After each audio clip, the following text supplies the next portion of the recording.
Prose morose prose morose du même auteur roman, Sixtine, deuxième édition, 3 fr 50 Le Fantôme, 2 lithographies de Henri de Groux, 4 fr, Histoire magique, lithographie de Henri de Groux, 5 fr, Théâtret, Théodat 2 fr 50 Lilith, deuxième édition, 3 fr, Histoire tragique de la princesse Phénissa 2 fr 50 Prose, Litanie de la rose, presque épuisée, 2 fr, Fleurs de jadis 2 fr 50 Critique, le latin mystique, préface de Huysmans, dessin de Filigère, deuxième édition, 12 fr, L'idéalisme, dessin de Filigère, 2 fr 50. Il reste de ces éditions quelques exemplaires sur divers papiers de luxe, Hollande, Chine, Japon, etc. Rémy de Gourmont, Prose morose à Paris, édition du Mergre de France 15, rue de l'Échaudé, deuxième édition. Livre et quelques-uns distractions matinales à Laurent Tellade. Afin d'exercer la plus amère méchanceté, Praille Mairie, vêtu ainsi qu'un riche cosmopolite, entra. Amabilité, la pluie, le beau temps, comme si la faillite ne la menaçait pas. Cette femme serait-elle dissimulatrice? Oh! Je verrai dans le clair de ses yeux bleus la joie de la résurrection, et tout de suite après, au coin des paupières, 2 larmes que j'aurais su évoquer, sans en avoir l'air. Robe noire de veuve, 3 petits enfants. Sont-ils gentils, petits anges? On m'a dit 50 ou seulement 30 000 francs. 30, mais le plus gros chiffre, qui ne me coûte rien, est une garantie que je dois prendre, dans mon propre intérêt, pour la réussite absolue de l'opération. Il me faut, madame, quelques anneaux, boucles, parures, brimborions, mais je suis assez difficile, n'étant pas amoureux, et disposé, opinant pour autrui, sans nulle commission, entendez-le. À de sérieux marchandages? Je ne dépasserai pas, quelle que soit la qualité des tentations, elle est suspendue à mes lèvres, c'est le mot, 50. Ce sont vos enfants, 3 petites filles, en vérité, 3 petites filles. Je ne dépasserai pas, dis-je, 50. Charmante créature, 1000 francs, elle a pâli, elle porte la main à son cœur. Un grand, grand soupir. Nerveusement, elle saisit une des petites filles et la serre contre sa poitrine, l'embrasse, affolée. Elle ouvre la vitrine à double glace, sa main tremble, je n'ai que cette somme sur moi et je paie toujours comptant. Oh! Monsieur, vous êtes de ceux, auxquels, la confiance, voyons, un dernier calcul, oui c'est bien cela, 50 francs et rien de plus.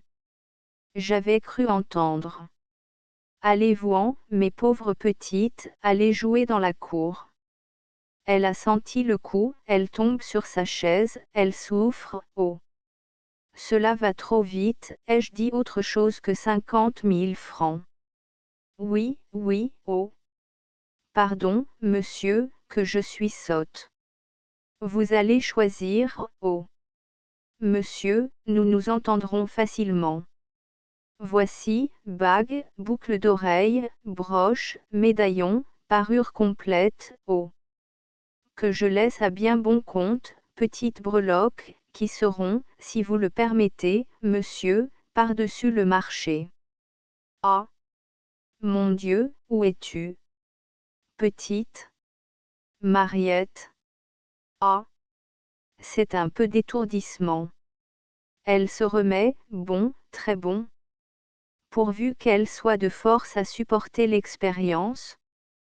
C'est capital. Cela va? Elle sourit, elle est radieuse, empressée, je suis sûre qu'elle me baiserait les mains de bon cœur. Chère petite femme. On peut dire qu'elle nage dans la joie. Elle prononce monsieur, comme une amante le nom de son bien-aimé. Bravo. Là, je vais faire un petit tas. Je m'y connais. Il y en a pour 50 000, juste. Je crois, madame, que cela ne dépassera pas mon prix. Voyons. Oh. Non, monsieur, au contraire, 30, 33, 40, 45, 48. Si vous désirez aller jusqu'au chiffre rond, je mettrai encore ce diamant, il est beau et on l'avait marqué jadis, jadis hélas. 5000 francs, et vous prendrez dans ces menus fantaisies les objets qui vous plairont, bien, très bien, nous allons, comme vous dites, nous entendre. Oui, tout cela me plaît, oui, oui. Maintenant, tout en jetant un dernier coup d'œil, tirer son portefeuille et le remettre, cela plusieurs fois de suite. Ah! Ah! Elle a eu un frisson. Bon. Un geste qui signifie, décidément, non, puis se lever brusquement et dire de bonnes paroles, tout réfléchi, je ne suis pas encore bien décidé. Ayez la bonté, je verrai, je repasserai tantôt, oui, tantôt, mettez-les à part, naturellement, car il est probable, plus que probable. Elle connaît cela, est-ce qu'on revient jamais? Allons, encore une petite secousse. Bah! Autant les emporter moi-même, comme vous voudrez, monsieur. Le timbre de la voix a changé, elle va pleurer. Nous y sommes. Ah! Vous voilà, larmes. Il y en a 2, joyaux, vrais joyaux, plus précieux que tous les diamants, oh! Comme je voudrais vous boire dans un baiser? Ne sont-elles pas à moi? N'est-ce pas à mon commandement qu'elles ont jailli du fond de ton cœur, pauvre petite femme, pauvre petite mère? Au fait, non, j'ai une course à faire, tantôt. À tantôt, madame, comptez sur moi. Et en tout cas, 1000 pardons. Elle est brisée? Elle est vraiment brisée, ah! Me voilà dehors, je respire. Cela finissait par devenir trop émouvant. Il ne faudrait pas abuser de ces distractions matinales. Point. La cloison à Louis Denise. Un mois à la campagne. Ce n'est pas dans la montagne ni au bord de la mer où l'air est amer. Un mois à la campagne dans un château tout neuf, des vieilles verdures, très bien rapiécées, y font tapisserie. Par la fenêtre, la petite dame douce vagabonde, là-bas les buffles dormants attroupés sous la lune. Pas un ne beugle à la lune, mais quelques-uns ruminent. Vraiment très satisfaite d'une telle villégiature, son Primary en est, son cher amour de Primary que depuis 3 mois elle adore, oh! Un vrai amour sans compter qu'on écrit à ses amis de l'ex-Rue-aux-Ours sous cette en-tête, château de la Corbeille, par la clôture sur Prime, petite rivière aux sables dorés, qui sait, peut-être aurifère. Primary, quel amant! Ce qu'elle aime au-dessus de tout, c'est des mots passionnés, spirituels et indécents, susurrés dans l'oreille, cela caresse en même temps l'âme, le cœur et l'autre. Eh bien, pour déverser une pareille jouissance en son petit corps nerveux comme un jet d'épines et pliable comme une branche de saule, Primary est unique, Primary trouve. Ainsi, tenez, hier soir, pendant que minuit sonnait au beffroi blanc et propre près de l'église voisine, Jean Rixilleux siècle, au moins, Primary disait, où vais-je baiser ma petite amie pour la réveiller? Sur ses cheveux? Sont dorés, mais ne dorment pas. Sur ses yeux? Sont dorés mais ne dorment pas. Sur sa toison? Oui, petite amie, sur ta toison, car ta toison dort point. Ça, ce n'est pas des choses qui s'oublient. Cette nuit, la toison dort, la toison dormira solette, et tout le monde dort, même la petite Madame Crocure, une autre blondinette qui s'ennuie et donne des coups de tête dans la cloison pour se distraire. Aucun bruit, adieu les buffles qui ruminent sous la lune. Je ferme la fenêtre, me couche, souffle. Et on parle chez la petite Madame Crocure. Ah! Cette voix, non, lui. Lui. Primary, mon amour. Il me trahit et j'entends, et il faut que j'entende. Ah! Do Juan, je sais bien que tu me trompes, mais fais-le plus loin. C'est bien lui, c'est sa voix. Il dit, que dit-il? Il dit, où vais-je baiser ma petite amie pour la réveiller? Sur ses cheveux? Sont dorés, mais ne dorment pas. Sur ses yeux? Sont dorés, mais ne dorment pas. Sur sa toison? Oui, petite amie, sur ta toison, car ta toison dort point. La petite Madame Doussin crut qu'elle allait pleurer, elle n'en fit que la grimace, les nerfs de sa face révolutionnée se contractaient, elle voulait pleurer, elle n'en faisait que la grimace. Premier déjeuner. On descend en toute petite toilette, un à un, des bonjours ensommeillés. Primary est là, qui guette, pourvu qu'elle ait entendu. Petite palotte, petite langoureuse, petite fondante, tu avais besoin d'un coup de fouet. Et elle aura été cinglée. Quelques zébrures, oh, qu'un seul baiser effacera. Je ne suis pas si méchant qu'on le dit, oh. Non, puisque je me contente de les faire saigner par métaphore, pauvres anges. Tout le monde est descendu, on attend la petite Madame Doussin. Elle est si paresseuse, la chère mignonne, dit la petite Madame Crocure. Elle vient, la petite Madame Doussin, elle vient, en songeant, je voudrais pleurer et je n'en fais que la grimace. Et toute la nuit, cette grimace. En dormant, je la sentais qui revenait toujours, toujours. Pourvu que cela se passe. Il va me trouver si laide. Oh! Monstre, c'est toi. Et je t'adore. Elle vient, elle entre, Primary s'avance et la salue. Elle va pleurer? Non, elle n'en fait que la grimace. Mais, elle a un tic. Une si vilaine grimace que tout le monde éclate de rire. Les petits pauvres à Henri de Régnier. Les chers petits pauvres de NSJC, Primary les estime beaucoup, les vénère, de même qu'en Bretagne les gens devant les calvaires s'inclinent et se signent, respectueux et déférents. Humilié au gibet, humilié dans la sordide bassesse d'un hypocrite mendiant, la divinité de Jésus saignait sous l'un et l'autre avatar, et même, ne le dirait-on pas, rougissait. Situation éminemment incompatible avec l'égalité moderne, car enfin, il n'y a pas de honte à être Dieu. Primary relève le moral de ces modestes hosties, en lesquelles le fils de la femme incessamment s'offre au spurieux mépris de ses frères ingrats. Oui, les chers petits pauvres de NSJC, Primary les vénère. Si, au coin d'une rue, un gueux immonde soulève avec respect son vieux chapeau troué plein de courtoisie, Primary répond par un de ces ineffables saluts d'homme bien élevé, mesuré et discret, offre comme aumône un fin sourire, tel agréable geste de la main ajoute ce rien d'ironie qui épice et relève toute banalité. Le rêve à mal d'aurore. Primary touchait à la cinquantaine, lorsque sa maîtresse lui dit, un matin, avec cet air spécial que prennent les femmes pour annoncer à leur bien-aimé des choses d'un embêtement rare et décisif, mais des choses qui crucifient leur chair, à elles, et qui la flattent, des choses comme seules elles peuvent en dire, des choses représentatives absolument de leur sexe, tu sais, je suis enceinte. C'est une fille, monsieur, dit la sage-femme, des épingles entre les lèvres.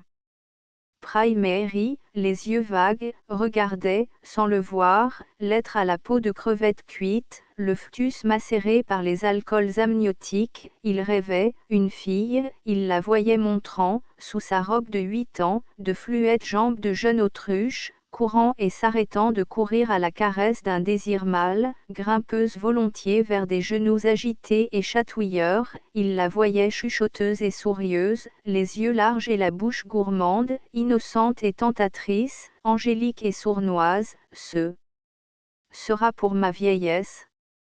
Allez-vous-en, dit la sage-femme, des épingles entre les lèvres. Et quand il fut sorti, elle se pencha vers la mère plus abolie sous les draps que sous la neige une élébore et familièrement, de femme à femme, soyez tranquille, pauvre chérie, il l'aimera bien. Le rachat des LED à Marcel Schwab. Les capricantes aiguilles de pape, les papes disaient minuit, minuit, les trottoirs et les yeux aigus des femmes blêmes. Minuit, c'est fait, je puis rentrer point.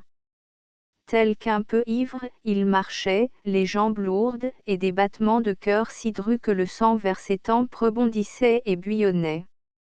C'est fait, j'en suis sûr. Je les ai séparément prévenus, dîner de fondation et refus inadmissible point. J'ai prévenu ma femme, ma toute bien-aimée, à minuit je serai rentré sans faute point. Il remontait le boulevard Malherbe. C'est fait. Ah! Il le fallait. Elle était si laide. 18 mois de mariage ne m'ont pas habituée à ce nez court, à ses yeux ternes, à ses cheveux durs, à ce teint de métisse, et la taille pas fine, et la gorge, et le reste, vulgaire. Il le fallait. J'en avais honte. Ah! Mon cher Paul, tu l'as rédimé et tu m'as sauvé, mon cher, si cher ami. Quel autre que toi eût agi avec un désintéressement aussi rare quoiqu'inconscient? Ah! Demain, comme je t'écraserai les mains dans mes mains réjouies. Oui, je t'embrasserai. Il le fallait.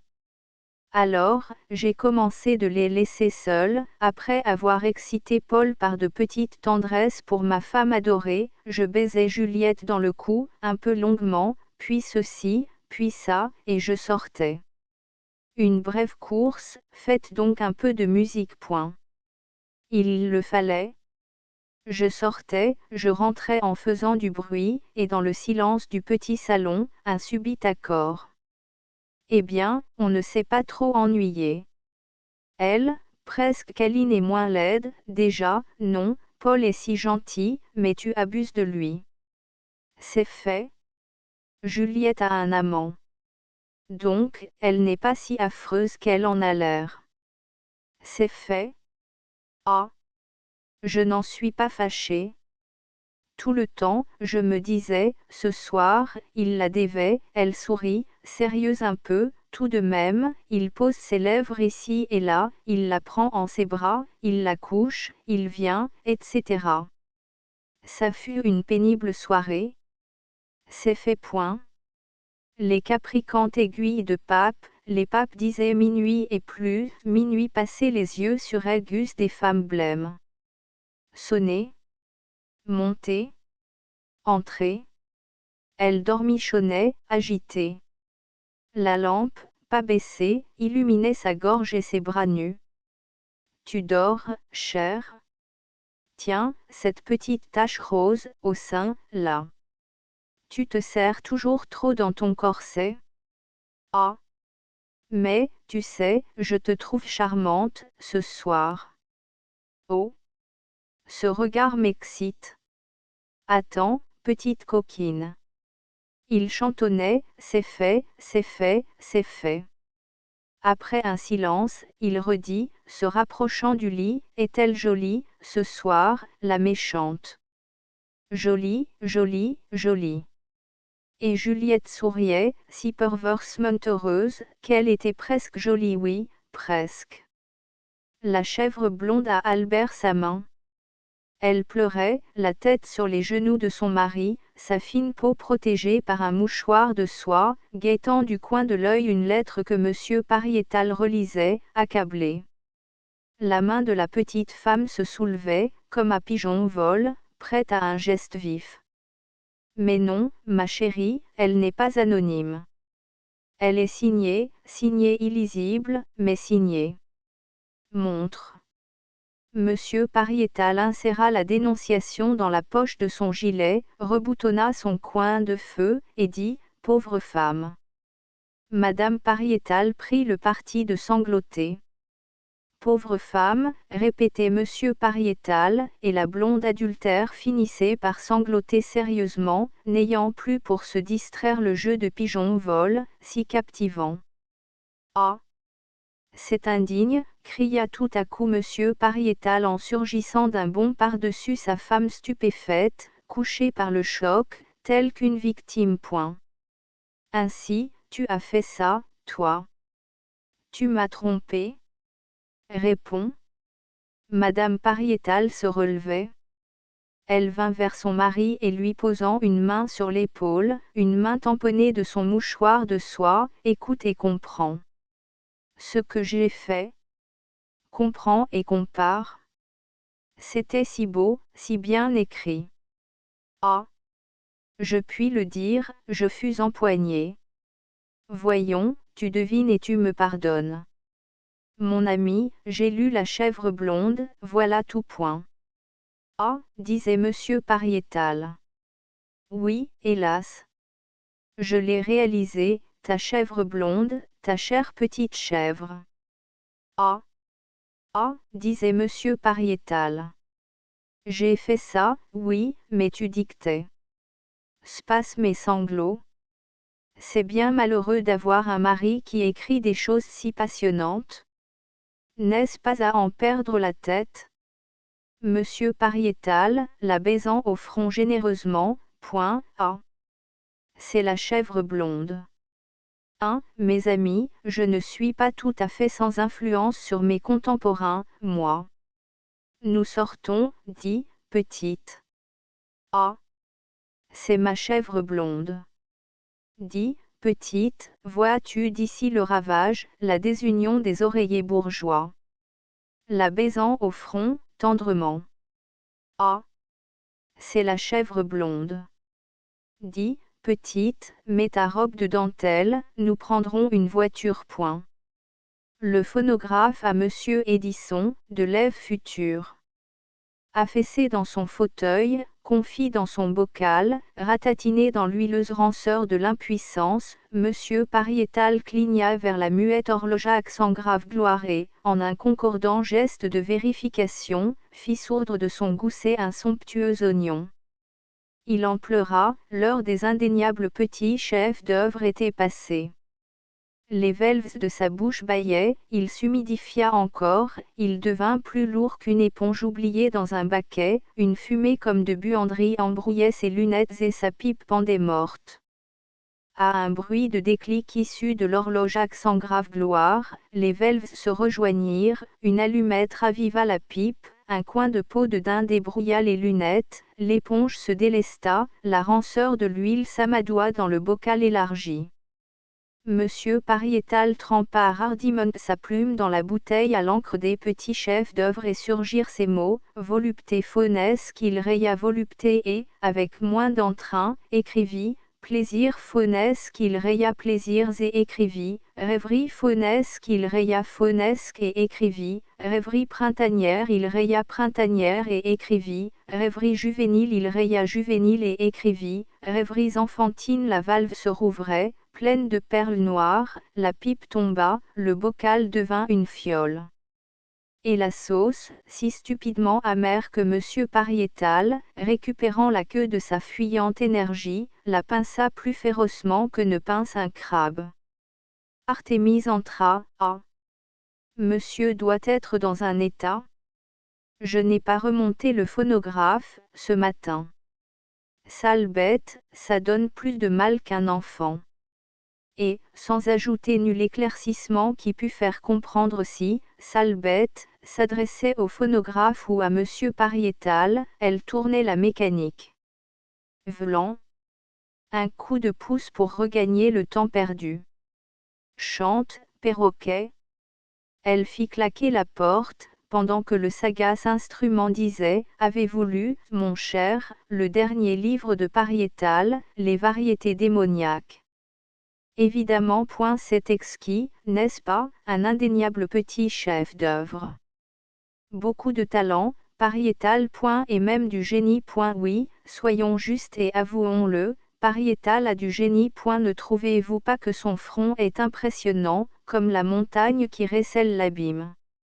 Monsieur Pariétal chantonnait, débourrait sa pipe à petits coups, en mesure, se trémoussait dans son fauteuil, dressait son papier, lorgnait le bec de sa plume enfin, avec une solide verdeur de geste, réécrivait son premier titre, volupté faunesse qu'il rédigea, là-dessous, d'affriolantes déductions, ne s'interrompant que pour recligner de l'œil vers l'horlogeaque sans grave gloire et susurrer, voyons, mes chers amis, ménagez-moi. Xénioli à Jules sourit. Le pasteur des mensonges, après déjeuner, trucidait, en souriant, quelques textes. Son sourire était doux, et les textes, ainsi que de folles mouches, ronronnaient autour de ses lèvres sucrées. D'une encore preste main, il captait l'un, l'autre, arrachait, selon sa passagère fantaisie, les pattes, la queue, la tête, les ailes, et, roulé un peu dans le miel de ses doigts, en de larges bocaux, jadis pharmaceutiques, les classait point la gouvernante étiquetait ses pots de confiture. Ah, dit la vieille bretonne, qui conserva toujours la candeur et la coiffe de Trègues, des jeunes gens vont venir saluer le maître, faut-il les recevoir? Oui, j'aime la jeunesse, huppé. Oh, les jeunes gens, ils sont si amusants, huppé. Ah, ma bonne Anne, si amusants, huppé. Ils sont sincères, huppé. La vieille, attendrie, essuyait la salive, qui découlait, tel qu'un sirop, par le coin des lèvres sucrées.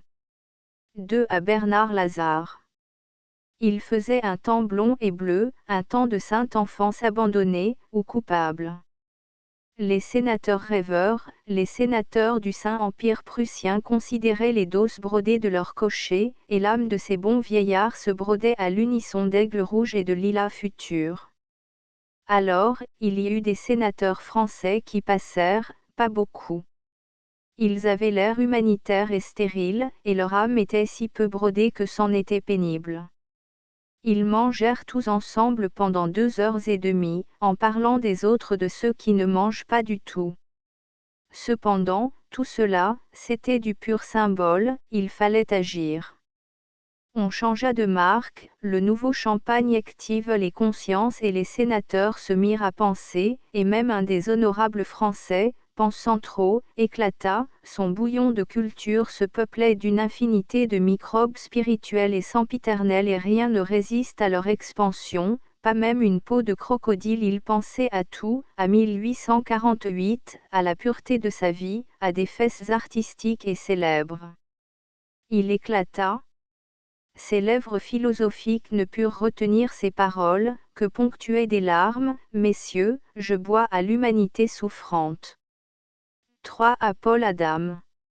Il faisait nuit, la nuit de l'histoire, hier, et presque roi, sans couronne, mais en habit noir, noir comme la nuit de l'histoire, hier, ou bien en rêve, il songeait, il évoquait, il disait, aïeul, mon bon aïeul, mon sanglant aïeul, le sang des têtes coupées, coupé par ta signature, couperait sûr, couperait prudent, couperait décent, ô mon honnête aïeul, le sang des têtes coupées attaché ma chemise de roi, car je suis presque roi, elle en est rouge encore, de droite à gauche, toute rouge, ô trophée, ô chère tête coupée, ô exemple. Aïeul, mon bon aïeul, mon sanglant aïeul, sans toi elle serait rouge à peine d'un liseré ridicule, ma chemise de presque roi. J'ai fait trouer une douzaine de seins de femmes misères. Ça rendait plus de lait que de sang, exercice de tir utile, assurément, patriotique et moral, mais quelle pitoyable cible ça ne rend que du lait, et la Vierge omet, rien. Une bougresse anémique. 2 gouttes, pas plus, de ses veines rompues me sautèrent aux lèvres, du sang de poulette. Ô trophée, ô tête chère, chère tête coupée, ô exemple, ne suis-je donc qu'un symbole? La voix répondit, tu n'es rien. moi, nous, symbole à cette heure exténuée et plus défoncée que la gloire secrète d'un calipige, nous qui mourons sous le rude séculaire d'une foule obscène nous vécûmes, nous étions forts, nous étions féroces. Pareil à la chute d'une montagne, nous écrasâmes la vie sous le poids de nos reins vierges et que nous fûmes donc d'heureux égorgeurs avec l'acier de nos ongles imbrisables. Alors, les symboles rugissaient, mordaient à même la chair, nous bûmes tout le vieux sang de la France dans un soulier de marquise et nous devînmes si grands et si vastes que nulle maculature n'a marqué sur notre peau, et si solides que l'amour infâme d'une multitude de brutes nous tue sans nous déshonorer. Et nous sommes des symboles, nous pouvons revivre, car la Renaissance est notre droit. Mais toi, signifies-tu même l'indiscutable médiocrité de ton siècle, pour avoir criblé quelques ventres de femelles et quelques culs tout nus d'enfants pauvres? Oh! Oh! Oh! Laisse rire les ombres, laisse dire les ombres, mon bon, mon cher, mon adorable nécromant, tu n'es pas un symbole, tu es à peine une métaphore, tu n'es qu'une périphrase. Point. La tour Saint-Jacques à Alfred Valette. La tour Saint-Jacques, solitaire et honteuse de sa beauté démodée, la vieille tour aux bêtes parlantes, aux bêtes de pierre et de rêve. Il s'adonnait rapidement ce jour-là, à une brève et instructive promenade, un Américain de marque, c'est-à-dire semblable à tous les Américains, la distinction étant désormais dans la parité, et notre ami monsieur Virgile Auster méliora.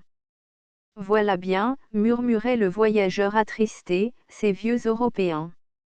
Gardés et entourés de grilles quelques pierres déformées et périmées. Pourquoi ? Parce que c'est ancien. Élevant la voix, il ajouta, l'air négligent, la main dressée vers la vieille tour solitaire et honteuse, naturellement, ça ne sert à rien. Comment, répondit notre ami, d'un ton où se mêlaient les reproches, la colère, la stupeur, à rien. Y songez-vous? Nous prenez-vous pour des enfants? L'heure des jouets n'est plus, monsieur. Nous avons appris à tirer parti des choses. Cette tour est utile, elle sert, monsieur, elle sert à la science. Elle abrite, sous les ridicules symboles de ces moellons déchiquetés, un laboratoire de physique expérimentale, un baromètre à eau, 30 mètres de haut, à stylo traceur électrique. 1. Vous voyez? Oh! Ce vieux tube, cette antique coquille, ça ne doit pas être un fameux laboratoire, mais c'était tout fait, ça épargne de la maçonnerie. Avouez-le, répliqua, glacial et goguenard, l'Américain, vous en êtes encore à respecter ça. Mais non, cria presque en colère monsieur Virgile Auster méliora, mais non, je vous jure que non. Ils passaient vite, hâtant leur instructive promenade, tournant le dos sans fin, à la vieille tour solitaire et honteuse de sa beauté démodée, à la vieille tour aux bêtes parlantes, aux bêtes de pierre et de rêve. Livre 2 quelques-unes les signes à Ferdinand Hérold. Des cygnes nageaient le long du Louvre, 2 cygnes plus lasses que nos cœurs et le courant les emportait, 2 cygnes plus sauvages que nos désirs et des femmes guettaient les naufragés. L'âme de bonhomme planait sur la Seine. Des femmes élevaient leurs manchons, très haut, comme un signal de capture, des enfants jetaient des pierres à la drôle de bête, 2 mariniers partirent, ils ramaient avec ferveur, et la foule songeait, en cage, qu'on les mette en cage, avec une grande baignoire pour se distraire, en cage. L'âme de bonhomme planait sur la Seine. Alors, celle qui s'appuyait à mon bras, le serrant très fort, me dit à l'oreille, si joliment, oh! Du bouillon de cygne. Et dans ses yeux de poitrinaire un peu sinistre, étincelant le désir fou d'une cuisine blasphématoire. L'âme de bonhomme planait sur la Seine. Paraphrase, d'après l'anglais, à André de Gourmont. Brodée d'aurore et de plaisance, comme elle verdoyait jolie, la petite fille aux si blonds cheveux. La vie, autour d'elle, pour elle, était gaie et rafraîchissante comme les heures matinales de mai. ni bobo, ni chagrin, ni vilain croque-mitaine, mais des anges et des fées, et des joies, des bonbons. Maman, maman. Ils m'ont brisé ma poupée. Sa tête. Sa jolie tête. Les heures matinales pleuraient toutes les larmes de leurs yeux. Maman. Que je suis malheureuse. Pleure pas, mignonne. Oh. Petit gros cœur, apaise-toi. Voyons, ce n'est rien. Malheureuse. Ah. Si tu savais. Pleure pas, tu seras heureuse demain. Brodée de soleil pâle, comme elle fuselait et s'adornait de gemmes, fleur future, la jolie plante, la jolie fillette aux si blonds cheveux. La vie, tout autour d'elle, pour elle, était douce et tiédissante comme les secondes heures des jours de mai. Ni fiévrette, ni langueur, ni vilaine jalousie, mais des jeux et des rires, et des cris, des mamours. Maman, maman. Ils m'ont brisé mon ombrelle. Sa pomme. Sa jolie pomme. Les secondes heures pleuraient toute la pluie de leurs nuées. Maman. Que je suis malheureuse. Pleure pas, mignonne. Oh. Petit gros cœur, apaise-toi. Voyons, ce n'est rien. Malheureuse. Ah. Si tu savais. Pleure pas, tu seras heureuse demain. Brodée d'or et de lumière, comme elle fleurissait, comme elle s'épanouissait en odeur de délectation, la jolie fille aux si blonds cheveux. La vie, tout autour d'elle, pour elle, était folle et violente comme les orages adorables et royaux des tierces heures de mai. Ni migraine, ni ennui, ni vilaines envies, mais des roses et des perles, des jacinthes, des parfums. Maman, maman. Ils m'ont brisé mon cœur. Mon cœur. Mon joli cœur. Les tierces heures pleuraient toute la grêle de leurs nuages. Maman. Que je suis malheureuse. Pleure pas, mignonne. Oh. Petit gros cœur, apaise-toi. Voyons, ce n'est rien. Malheureuse. Ah. Si tu savais. Pleure pas, tu seras heureuse demain. Sœur et sœurette à Jean Lorrain. Surette, dit un jour sûr, avec des yeux très doux de vierge consolable, écoute-moi, Surette. Avons-nous, oui ou non, l'âge des révélations définitives? Sommes-nous, toi la blonde et perpétuelle adolescence, moi la brune et précoce maturité, sommes-nous, Surette, une couple de futiles cyclamènes incueillables et nuls? Réponds, Surette, en me donnant tes lèvres. Surette, dit encore sûr, avec des yeux très noirs de vierge exaspérée, sommes-nous, toi la fille au sein blanc comme un mois de Marie, moi plus vermeil qu'un sein ciboire, sommes-nous, Surette, des chairs que promène en landau une attendrissante maman, ou des chairs dont on montre le tiers au bal immaculé de la princesse unique, ou des chairs enfin que les hommes en frissonnant, parce qu'on livre avec 2 ou 3 fois leur poids d'argent. Réponds, Surette, en me donnant tes lèvres. Surette, dit encore sûr, avec les yeux terribles d'une vierge qui se fait comprendre, sommes-nous, toi le flacon des odeurs mourantes, moi la fiole au strident parfum, sommes-nous, Surette, les occultes amantes d'un prudent chuchoteur, ou les patientes fiancées d'un épouseur distrait. Réponds, Surette, en me donnant tes lèvres. Réponds, Surette, si nous nous aimions entre nous, tout simplement. La fille de l'hôte à Camille de Sainte-Croix. Le plaisir sortait furieux, tel qu'un jet de fonte ardente et rouge, l'hôte s'affaissa sur la chair de l'opprimé. L'idée du sang le tourmentait, quelle bouche, ou quelle blessure de virginité a revomi sur ma face. Le flot du vomissement cloîtrait ses yeux, scellait ses lèvres, aveuglait comme un masque, le torrent de son haleine. L'autre, elle avait non la mère. Quelle confusion dans les générations. avec l'autre, ils allaient au plaisir en des tremblements de seins qui tomberaient à l'impureté, mais l'exultation, fantôme exquis de leurs soufflets, planait, le front haut et rayonnant, tout paré de fleurs fraîches. Celle-ci, quand la mère fut morte, l'hôte aima sa fille, la fille de l'hôte, il l'aimait d'une sensualité de prêtre chaste, il se mortifiait vainement. Elle dormait. C'était tantôt, non, c'était il y a un instant, un seul instant. Elle dormait. Elle ne cria point. Sa mère non plus n'avait pas crié. Ah! C'est ma fille, ma vraie fille, mais quelle confusion dans les générations futures. Elle dormait, elle ne dort plus. Évidemment, et c'est surtout désagréable parce que de quels yeux irrespectueux ne doit-elle pas, en ce moment même, fixer son père, de quels yeux sournois et, qui sait, goguenards, des yeux à cracher dedans. Si elle pleurait, au moins, je la consolerais. J'ai envie de la battre. Ah! Voilà que le masque se recollait sur sa figure, et ses membres ligotés ardaient en un enfer de cohabitation un peu excessif.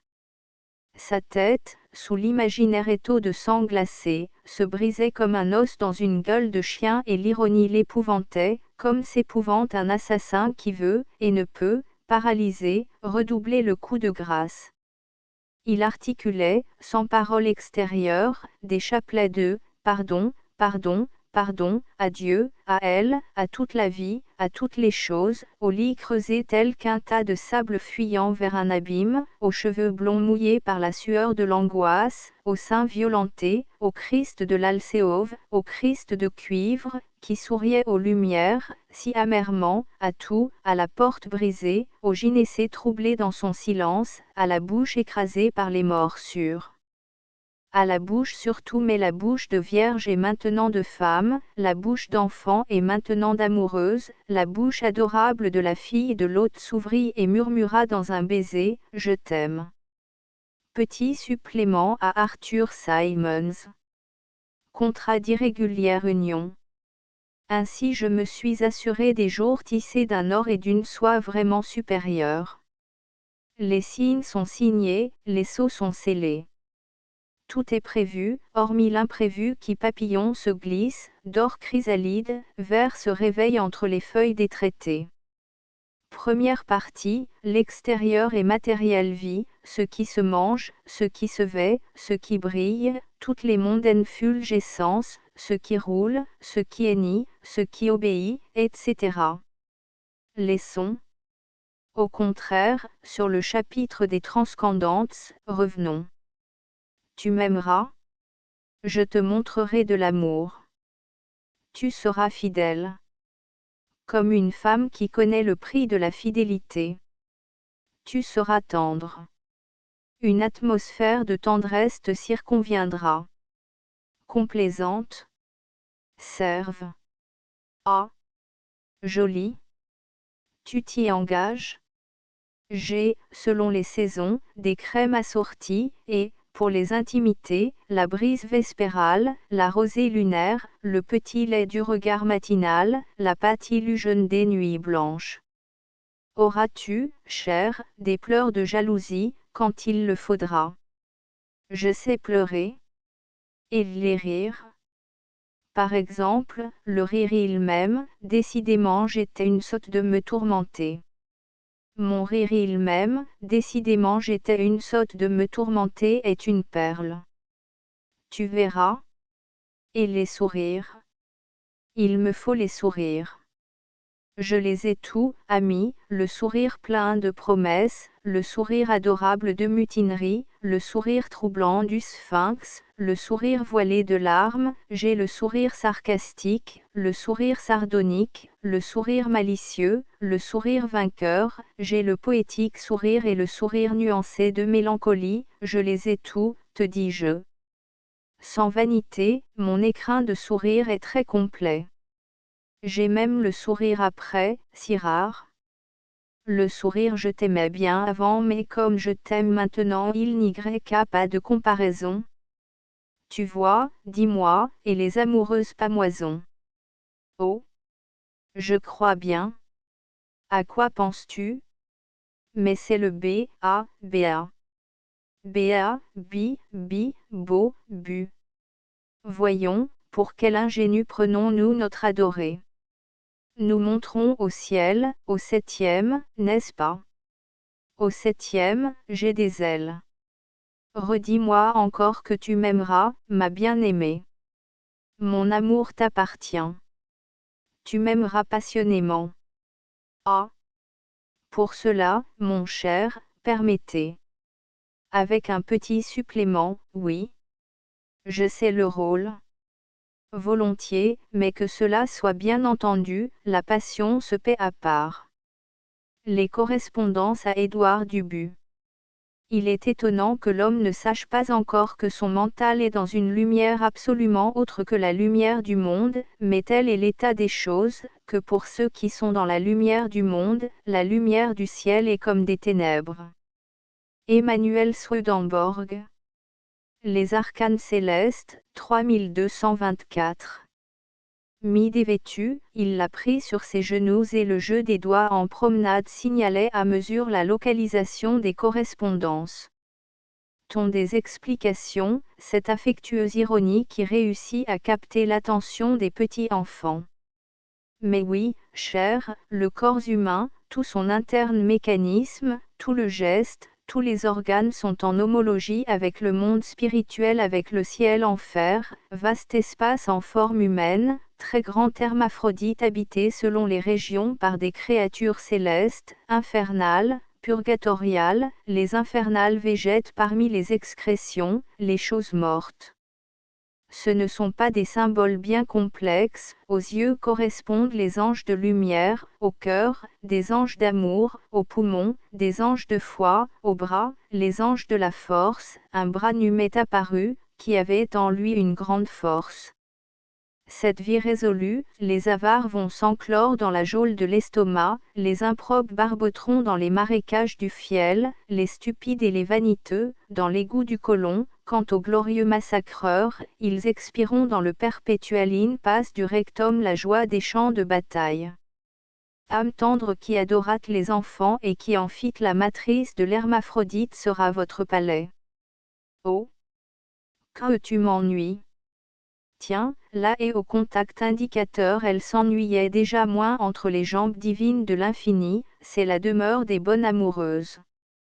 Je ne comprends pas, voyons, figure-toi des organes immenses, et tu te promènes, tu respires des odeurs de rut, tu te roules dans la neige des germes, tu cueilles des fleurs phalliques, l'herbe est douce et crêpelée, les désirs, comme des aromates, sont vaporisés dans l'air et le vent chante des vers d'amour, et tu seras avec moi. Éternellement. Oui, mais tout ça n'est pas vrai. Oh! Enfant, tout est vrai. Crois et crois aussi quand je te dirai le contraire de ceci, car il n'est pas nécessaire de croire toujours la même chose. La route ne traverse pas d'identiques paysages. Soyons successivement dupes des perspectives qui violentent nos yeux, c'est le moyen de ne pas s'ennuyer. Après, si tu étais une chaste vierge, je te promettrais d'attachantes fonctions. Tu résiderais dans les reins de l'insigne hermaphrodite et là, tu veillerais à ce que les vaisseaux spermatiques n'enlevassent pas au sang, pour d'abusifs coïs, toute son essence et toute sa vitalité. Est-ce fini? Oh! Non, il y en a très long. Mais, écoute. Ma belle, j'ai bien peur qu'au lieu des dilections du paradis génital, nos péchés ne nous destinent aux excrémentiels enfers, ne nous duisent irrévocablement sous les fesses du grand corps, parmi les adultères, les sensuels, les dévergondés de la charnalité, tout cela est bien malpropre. Comme la vie, ma chère âme, comme la vie. Le crime de la rue du ciel à Alexis Lose. Dire que cela évoluait dans sa rue. Dans sa rue, le fantomatique feuilleton se créait là. Un sou. Et on avait de quoi rêvasser toute la journée, au bruit de l'aiguille, de quoi enfiévrer les heures mornes. La couture sang allait brodée d'or et soutachée de sang, et les fièvres du jour émanaient dans la nuit des traînes frissonnantes de morgue et d'échafaud. C'était terrible et c'était bon. L'amour sanglotait, le crime riait, les poignards crevaient les bourses et les ventres, ça pantelait, ça ruisselait. Ah! On se sentait vivre. Et le cœur. Être aimé aussi. Ah! Ah! Ah! L'heure du déjeuner s'évaporait. Un matin les draps sont lourds comme des suaires. Rien de rare, une de ces faiblesses où défaille la chair des filles anémiées aux pâles nourritures, l'aveuglement dès que le pied droit s'avance devant le pied gauche, les menottes qui tremblotent comme la feuille menue. L'hôpital? Ah, bien non, par exemple. Plutôt aller voir tout de suite si le pavé est loin de la fenêtre. Les camarades du quartier défilèrent, cette pauvre Adèle, elle a mangé plus de pain qu'elle n'en mangera. Allez-vous en vous tuer le corps pour en arriver là? Elle a des nerfs, elle s'en relèvera. Il y en a d'autres qu'elles qu'en passeront par là point. 8 jours. Vers la nuit, elle dit à Jeanne qui entrait, à la muette, avec 2 sous de lait et le sucre de son café dans un coin de journal, « Je ne dors pas, va. Et je ne dormirai plus qu'une fois. » Ça galope, péatatant, péatatant. Il y en a 2, ma chère, de chevaux. Tiens, il s'arrête. Ah! Plus personne. Victorine ouvrait la porte. Retourne. La voilà évanouie. Tâche de ramener un curé. Elle est finie point. 2 trous noirs s'ouvrirent dans le masque blanc. Une voix lointaine soufflait, tout de même, en voilà un quai canaille point et Paolo, montrant le cadavre, leur dit, un homme en blouse, entré et sorti par cette fenêtre, a poignardé le comte, emmené l'ouvrière. La fin à demain point. Ah! Je ne veux pas mourir. La fin, la fin. Mon Dieu! Que je vive seulement jusqu'à demain, jusqu'au jour. Dis, Jeanne, tu me feras vivre jusqu'à demain. Jeanne, Jeanne, ma petite chérie, écoute bien. Quand ça serait ma dernière heure, ma dernière minute, tu me le lirais, n'est-ce pas le feuilleton de la fin, comme tu m'as lu tous les autres? Dis, tu me le jures. Dis, dis. La fin. La fin. Pensez à votre âme, récita le prêtre, dès la porte, demandez pardon à Dieu de vos fautes, mourez chrétienne. Sa miséricorde infinie n'attend qu'un mot, un signe, une pensée de regret, un acte de foi et de soumission à sa divine volonté pour vous ouvrir ses bras cléments. La fin. La fin. Je veux savoir. Non, non, pas mourir encore. Résignez-vous, mon enfant. Dites seulement, Seigneur, pardonnez-moi, parce que j'ai péché. Si vous saviez comme il est bon, comme il aime ses créatures même pécheresses. Bientôt vous le saurez, si le repentir. Vous saurez? Je saurai, je saurai. Là où je saurai la fin. Elle s'était dressée, les yeux brûlés aux flammes du désir. Le vent d'Outreville accoucha 10 ans, alors, je puis mourir point. Ariane héroïde moderne à Camille Mauclair. Ah! Mon ami, vers quelle aventure? Quel rôle m'avez-vous distribué, à moi, entre toutes les femmes? Maîtresse abandonnée. Les Ariane. Ariane, m'assure, me faudra-t-il mourir comme toi, blessée, laissée? Contre le tueur de lions, tu n'eus pas d'autre rébellion, Ariane est morte. Fatalité poétique et miséricordieuse, ma fatalité, la mienne est supérieure, fatalité de l'argent, supérieure, moderne. Je suis moderne, je puis souffrir, mais je comprends. Vous me le dites, que de fois. On se fatigue de tout hormis de comprendre. Je comprends, j'espère même, que cela me délassera d'aimer. Pas de mélodrame. Fut encore une de vos paroles les plus favorites, et, comme vous saviez faire tenir, en cette éponge, sans nulle effusion maladroite, votre expérience de la vie pratique. Au contraire, un peu de raison, que diable. La qualité de l'amour se révèle à la finesse des épidermes, et les hommes ni les femmes ne mûrissent en l'état de fruits uniques à l'arbre de la vie. C'est comme dans un panier de pommes, plus d'une pomme vaut la bonne.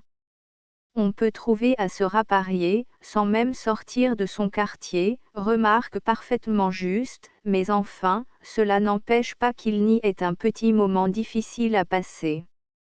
Car, tout arrive, supposez que je ne trouve pas. Alors, que faire?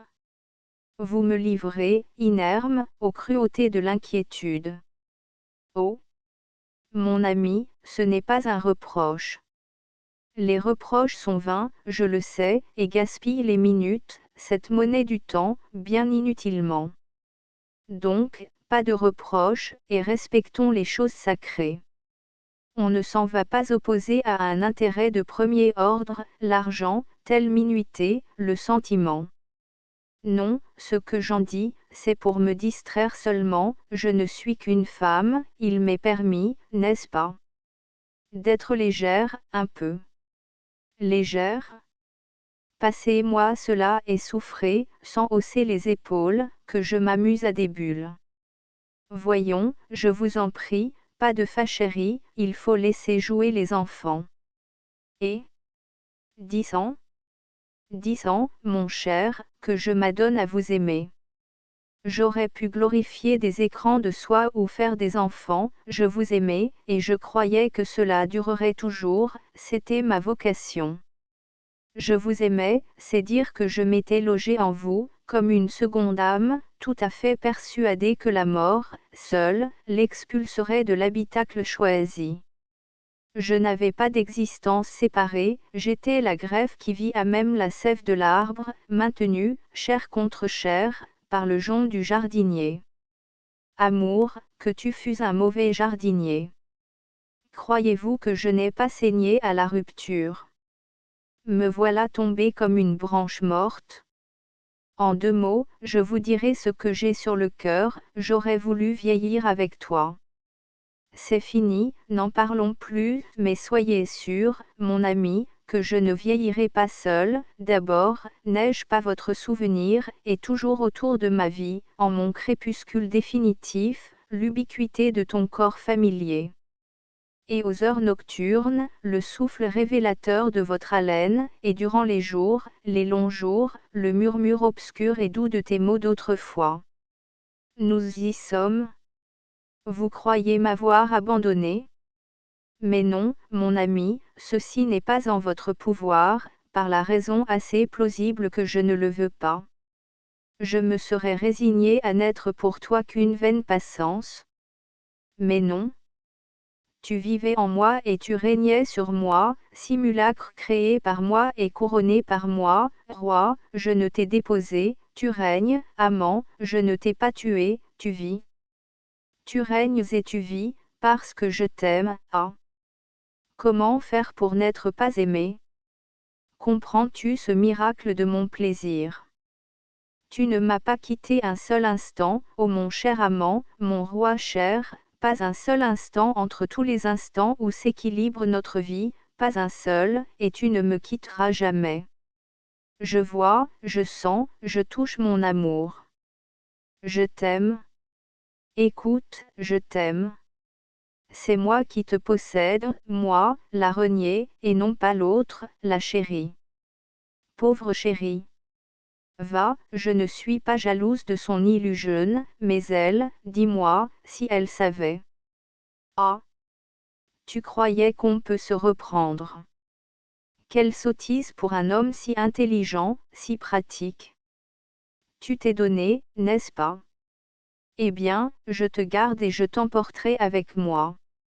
Oui, mon ami, ta précieuse vie est à ma discrétion. Et quand je serai sommé à l'éternité, en mes bras je te prendrai, créature de mon cœur, et c'est avec toi que je jouirai de la profonde et inhumaine joie d'aimer infiniment en un amour infini.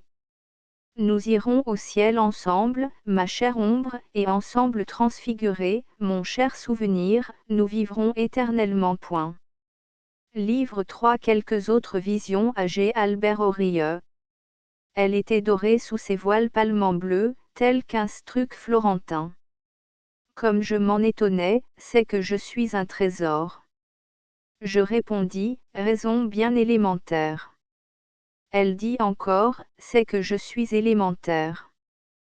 Qui es-tu? Je suis celle que tu vois.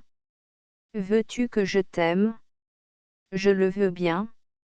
Elle arrêta, par un strident rire, mon geste humble et amoureux de baiser ses pieds dorés. Je cherchais, inquiet, les yeux de la Vierge en or, mais je vis bien de l'or, je ne vis pas les yeux. Elle dit, souriante, essaie. Oui, je frôlerai d'un peu de ma chair, cette chair d'ostensoir. Oh! Que je le désire. Laisse-moi faire.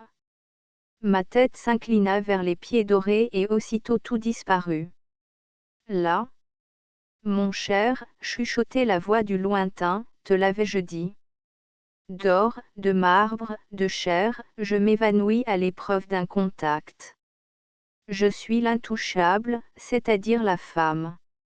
Prose pour un poète à Saint-Paul Roux.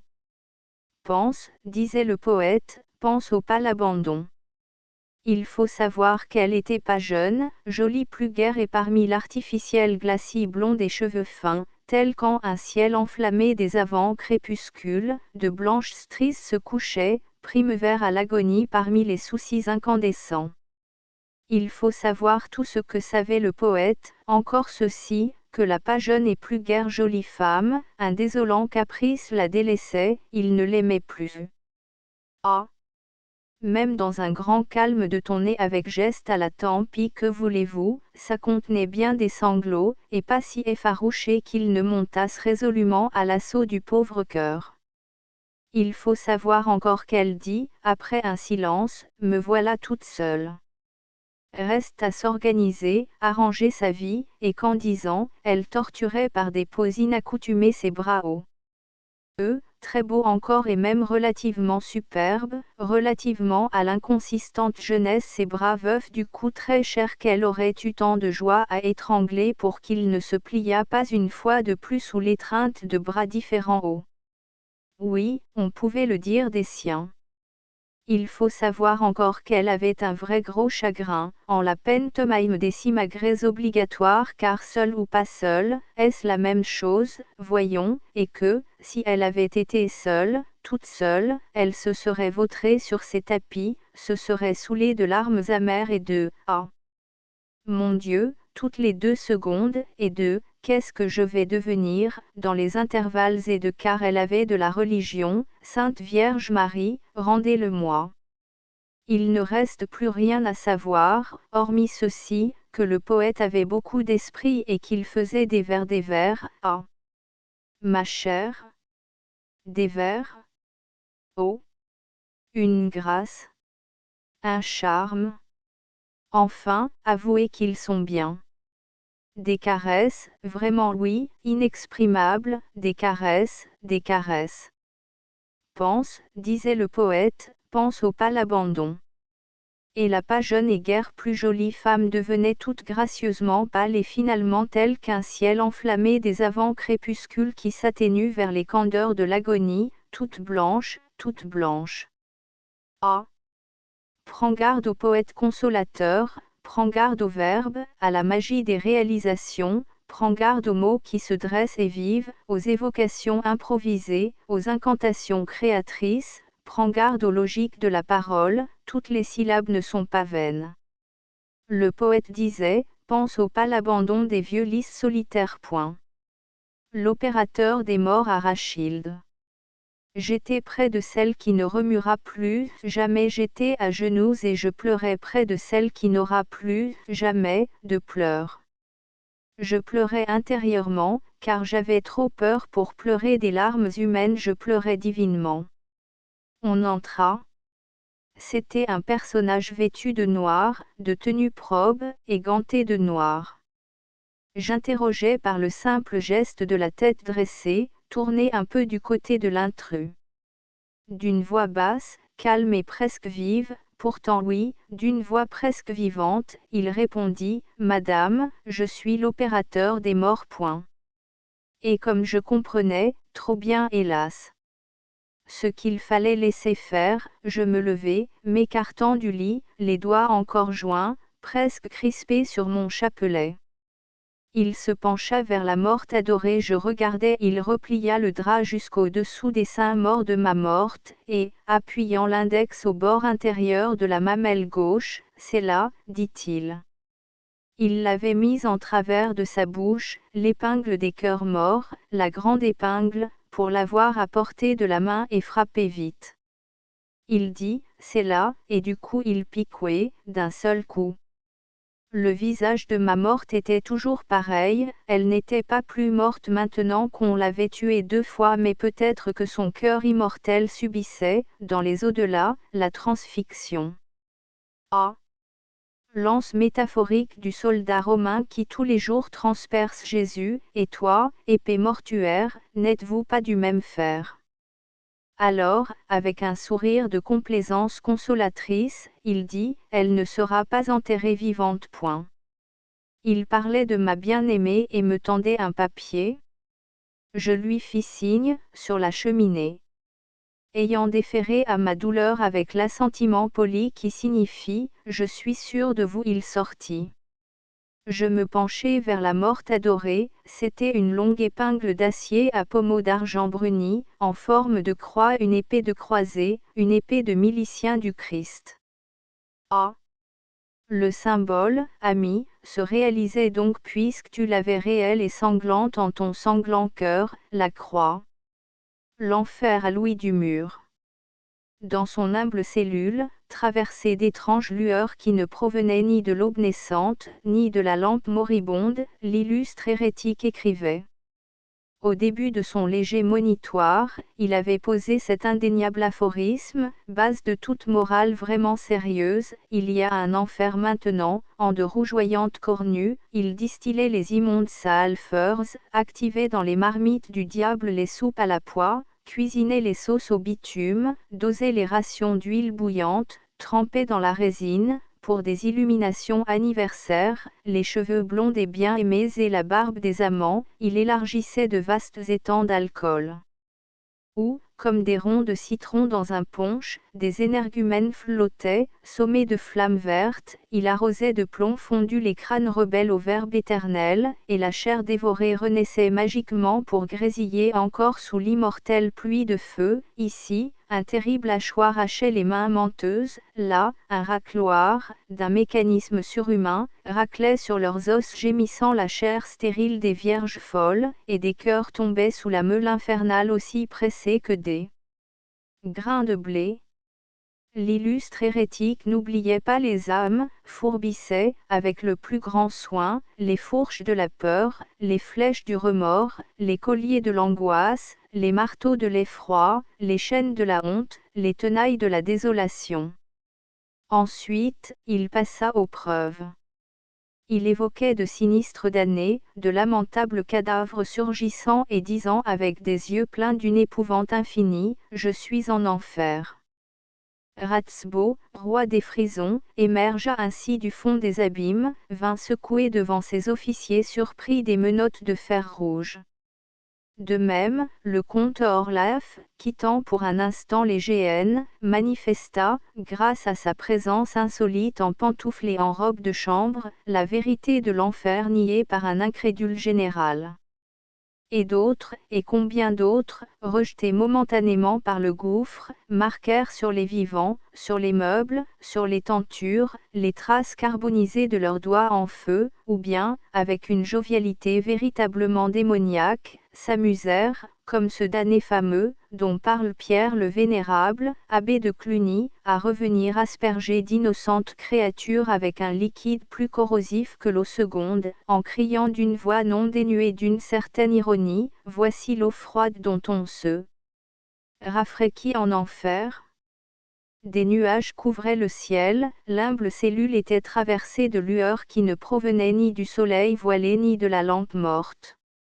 L'illustre hérétique avait incliné vers la table sa tête médiatrice, il la releva soudain, et, pris d'un douloureux ricanement, il proféra ces quelques syllabes, « Et moi aussi, j'irai en enfer. » Et des cœurs tombaient sous la meule infernale aussi pressés que des grains de blé.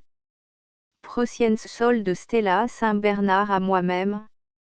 Elle ouvrit sa fenêtre, c'était un paysage de printemps, jeune, pas fini, un paysage d'eau bâtardée et de lueurs attendues des cieux pâlement fleuris, l'envers d'une soie brochée, une broderie de feuillage en enfance sur du tulle mauve.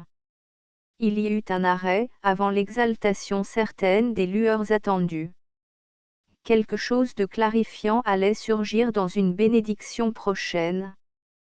L'étoile mystique accouchait du soleil d'amour. Elle referma sa fenêtre, disant, « Et moi, j'attends celui qui ne viendra jamais point. » Les joies primitives à moi-même.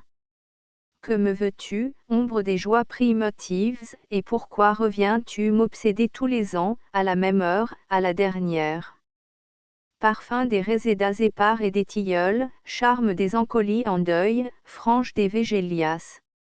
Fraîcheur des ruisseaux clairs sous les zones jaloux, mince sous ces tapis l'angélique grenouille aux yeux doux, tout cela, dit l'ombre, c'est pour te rappeler aussi l'odeur des ciguës, des suprêmes ciguës coupées dans la verdeur matinale, c'est pour te rappeler la ciguë et son odeur exceptionnelle, et criminelle. Chambre de presbytère à Émile Barbé. On pouvait communier sans honte avec la tristesse de l'herbe. C'était, sous les pommiers amaigris, la languide rousseur d'un gazon mort, enfin décoloré par les gelées, la neige avait fondu qui, la veille encore, jetait sur cette désolation la fadeur naïve de son pénaillon sentimental. L'hiver grelottait tout nu, et parmi la noire dentelle des arbres en coupelle, un ciel bourbeux dormait, tel que l'eau de ces mares hantées où flottent, à la tombée de la nuit, des cadavres d'enfants étranglés sans baptême.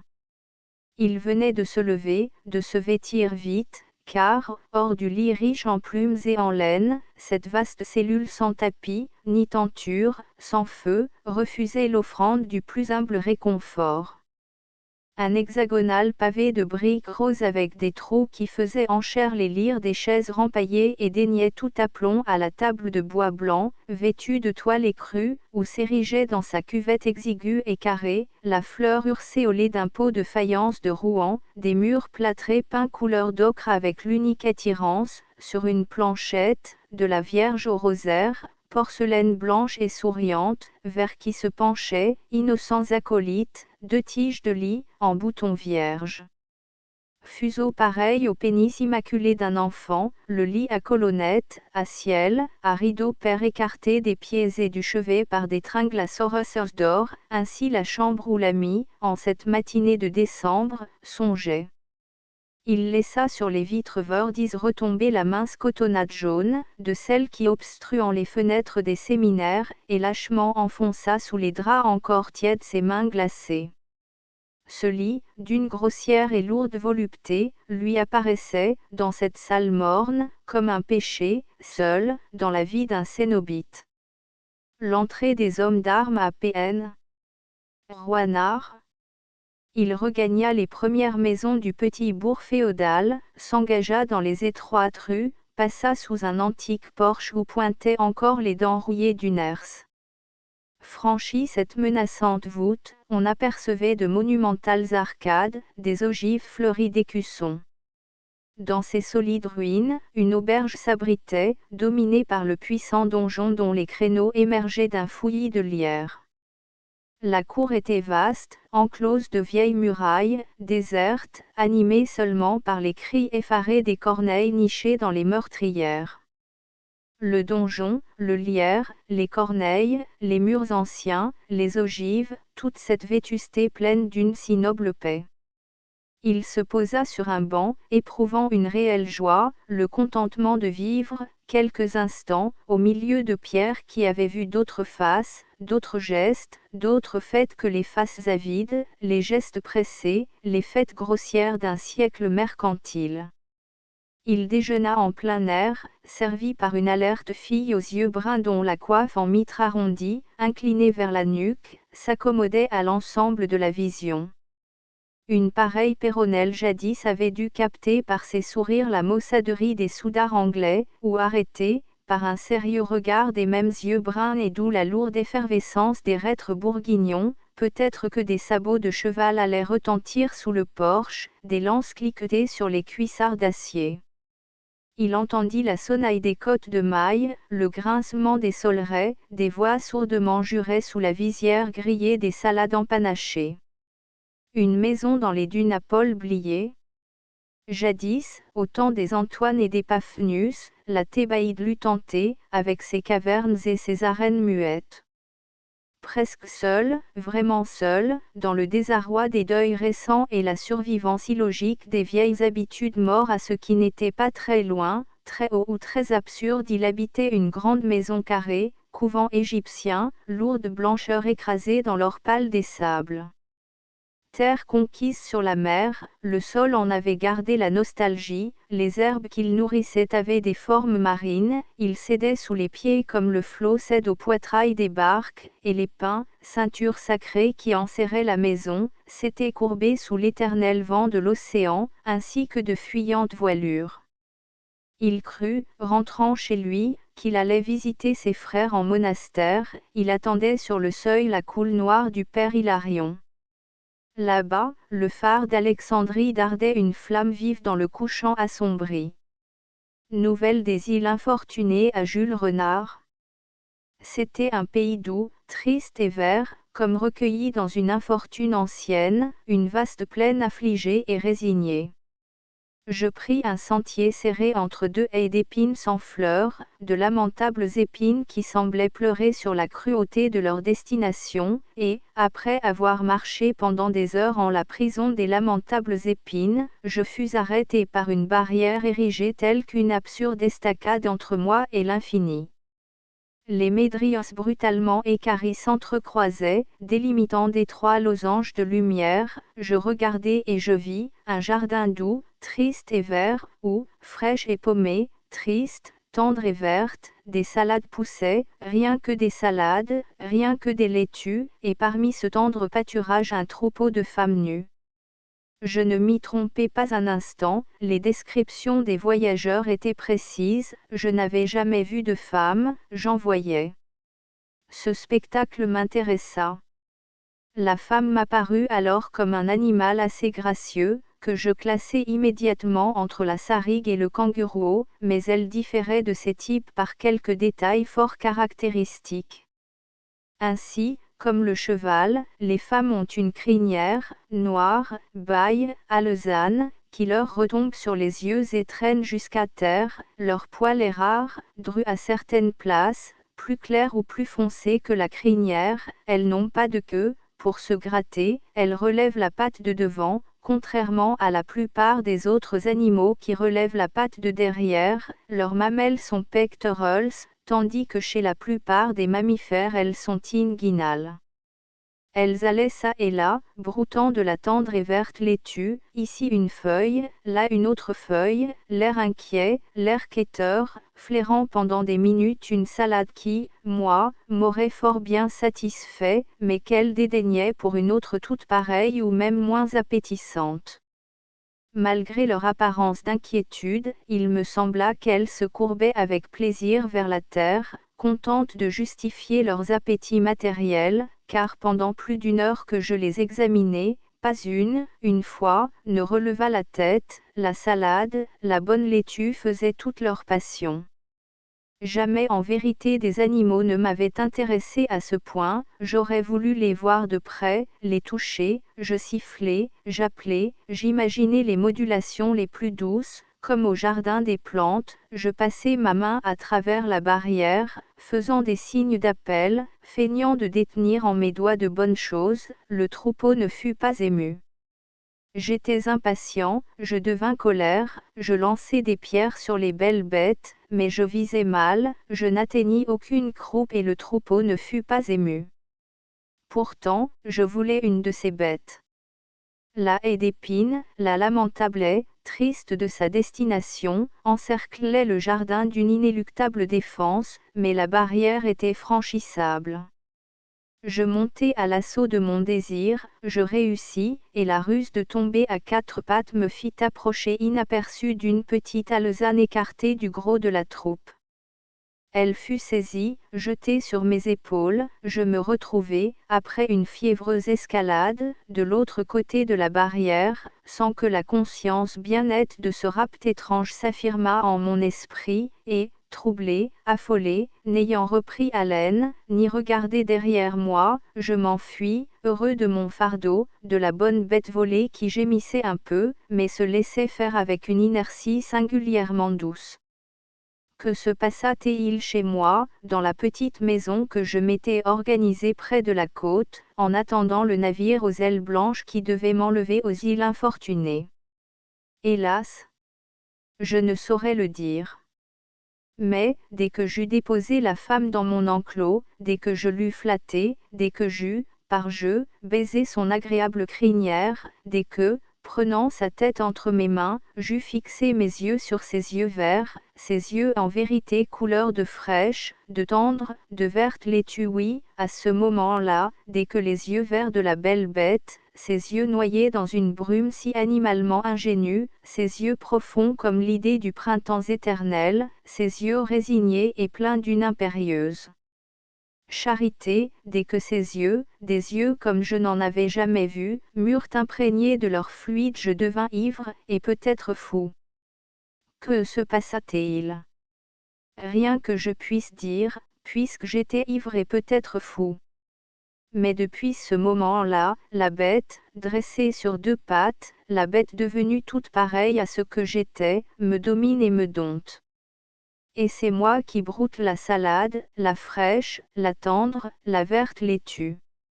Et, je le sais maintenant, nul navire aux ailes blanches ne viendra m'enlever à la prison que je me suis faite, aux îles Infortunées. Un épisode du jugement dernier à Charles-Louis. Alors furent jugés ceux qui avaient reçu le don de l'intelligence et ceux qui avaient simulé l'intelligence. Pendant que les invocateurs de Satan tombaient comme des balles de plomb dans l'excrémentiel marécage de leur propre crédulité, ils s'avancèrent donc sous la garde des anges indifférents, les favoris de la parole. Et parmi eux marchait un humble. Ils furent tous jugés selon leurs œuvres, et leurs œuvres étaient si mauvaises que chaque démon reçut son bouc. Et toi, humble, demanda notre Seigneur Jésus-Christ, que m'apportes-tu? Hélas! Rien, Seigneur. Je n'ai pas eu verré, je n'ai pas écrit, clos dans un rêve d'amour, j'ai prié. Ô Seigneur, que je ne sois pas jugé selon mon néant, mais selon votre miséricorde. Vous m'aviez donné l'intelligence, le Verbe murmurait en moi, et je n'ai pas fait fructifier mon intelligence et j'ai fermé l'oreille au murmure sacré du Verbe éternel. Le chant de votre gloire est resté stérile sous mon inerte charrue, j'avais pour mission d'évoquer sur la terre nue la splendeur des moissons et la grâce des herbes, la splendeur et la grâce sont demeurées enfouies dans le sol confié à mon génie, et pendant que les buffles, couchés sous le joug inutile, dormaient, piqués des mouches, à la chaleur du jour, et pendant que le soleil illuminait la glèbe et lui donnait l'essence de la fertilité à Seigneur, qu'allez-vous dire, retiré à l'ombre, à genoux et les yeux fermés, les mains jointes, je priais. Viens, répondit notre Seigneur, viens, unique agneau qui me ressemble, enfant de mon amour, fils de celle qui me fit homme, ami de mon Père, agneau comme moi et innocent, viens que je sois ton frère, et Dieu te baise au front. Tu compris, toi, en la pureté de ton âme, ce que je demandais à ton génie, et la vanité de l'œuvre et la méchanceté du travail, tu sus, laissant aux tristes l'âpreté des sueurs sous le soleil, gagner l'ombre divine que je suis et te réjouir sous mes feuilles, agneau avide de la fraîcheur répandue par l'arbre de vie. Tu avais reçu l'intelligence, homme, tu multiplias le dos premier, je te donnai un cerveau, tu t'en fis trois, un sur les épaules et un à chaque genou. Tu priais, ami, c'était l'œuvre que je t'avais dévolue. Ah! poète vrai et sûr qui ne fut pas, comme d'autres, l'entremetteuse de l'idéal, qui ne fit pas le trottoir dans l'irréel, qui ne fut pas la putain du symbole. Tu le gardes donc pur de toute corruption, ton génie, et les seaux ne burent pas à ta cruche. Fontaine scellée, l'eau qui dormait en toi s'est gelée selon le cristal des 12 pierres et tu contrecelleras, à côté de la pierre angulaire, la porte désormais close de l'éternel Jérusalem. Et cela, parce que tu as compris que le génie ne doit travailler que pour Dieu seul, et te voilà innocent de la fornication de l'esprit, te voilà chargé de plus de chefs-d'œuvre et de plus de monde que mon amour n'en avait conçu. Entre et soit la joie des inconsolables, la prière a tué l'orgueil. Table livrée. Quelques-uns distractions matinales, la cloison, les petits pauvres, le rêve, le rachat des laides, la chèvre blonde, le phonographe, Seignoli, 2, 3, la tour Saint-Jacques, livre 2. Quelques-unes les signes pérophrésis sur et surette, la fille de l'hôte, petit supplément, les correspondances, le crime de la rue du ciel, Ariane, héroïde moderne, livre 3. Quelques autres visions, prose pour un poète, l'opérateur des morts, l'enfer, Prociens, les joies primitives, chambre de presbytère, l'entrée des hommes d'armes, une maison dans les dunes nouvelles des îles infortunées, un épisode du jugement dernier, le Mans.yp. Aide. Mot noyé. Astérisque astérisque astérisque End of the Project Gutenberg ebook prose morose astérisque astérisque astérisque updated editions will replace the previous one, the all editions will be renamed.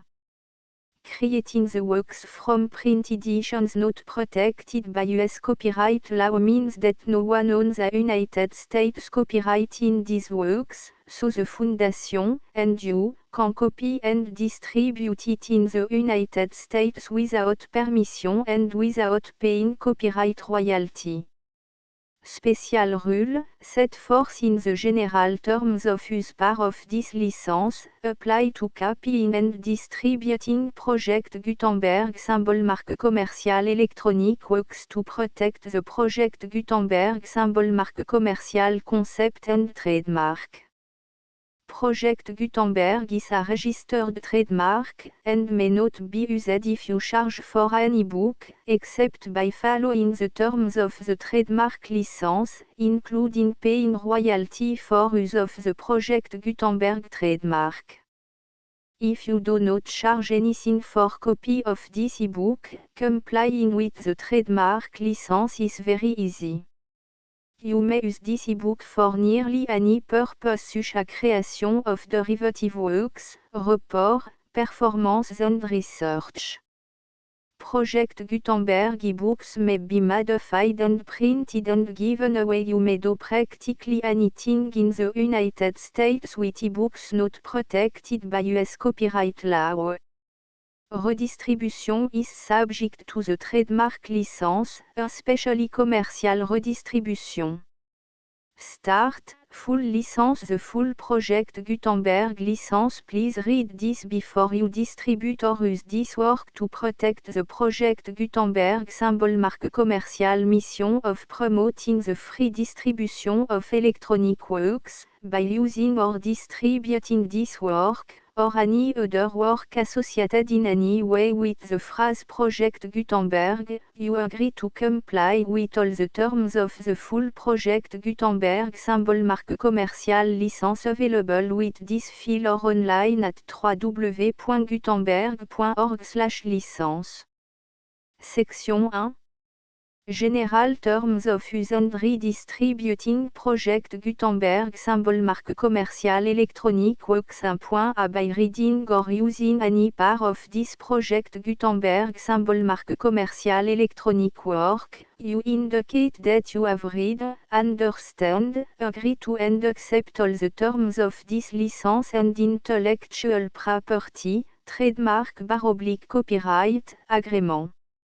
If you do not agree to abide by all the terms of this agreement, you must cease using and return or destroy all copy of Project Gutenberg symbol marque commerciale électronique works in your possession. If you paid a fee for obtaining a copy of or access to a project Gutenberg symbol marque commercial electronic work and you do not agree to be bound by the terms of this agreement, you may obtain a refund from the person or entity to whom you paid the fee as set forth in paragraph 1.e.8. 1.b Project Gutenberg is a registered trademark. It may only be used on or associated in any way with an electronic work by people who agree to be bound by the terms of this agreement. There are a few things that you can do with most Project Gutenberg symbol marque commercial electronic works even without complying with the full terms of this agreement. See paragraph 1.c below. There are a lot of things you can do with Project Gutenberg symbol marque commercial electronic works if you follow the terms of this agreement and help preserve free future access to Project Gutenberg symbol marque commercial electronic works. See paragraph 1.e below. 1.c The Project Gutenberg Literary Archive Foundation, the Foundation or PGLAF, owns a compilation copyright in the collection of Project Gutenberg symbol marque commercial electronic works. Nearly all the individual works in the collection are in the public domain in the United States. If an individual work is unprotected by copyright law in the United States and you are located in the United States, we do not claim a right to prevent you from copying, distributing, performing, displaying or creating derivative works based on the work alone as all references to Project Gutenberg are removed. Of course, we hope that you will support the Project Gutenberg symbol marque commercial mission of promoting free access to electronic works by freely sharing Project Gutenberg symbol marque commercial works in compliance with the terms of this agreement for keeping the Project Gutenberg symbol marque commercial name associated with the work. You can easily comply with the terms of this agreement by keeping this work in the same format with its attached full Project Gutenberg symbol marque commercial license when you share it without charge with others. 1.d The copyright laws of the place where you are located also govern what you can do with this work. Copyright laws in most countries are in a constant state of change. If you are outside the United States, check the laws of your country in addition to the terms of this agreement before downloading, copying, displaying, performing, distributing or creating derivative works based on this work or any other Project Gutenberg symbol marque commercial work. The Foundation makes no representations concerning the copyright status of any work in any country other than the United States. 1.e Unless you have removed all references to Project Gutenberg. 1.e.1 The following sentence, with active links to, or other immediate access to, the full Project Gutenberg symbol marque commercial license must appear prominently whenever any copy of a Project Gutenberg symbol marque commercial work, any work on which the phrase Project Gutenberg appears, or with which the phrase Project Gutenberg is associated, is accessed, displayed, performed, viewed, copied or distributed. This e-book is for the use of anyone anywhere in the United States and most other parts of the world at no cost and with almost no restriction whatsoever.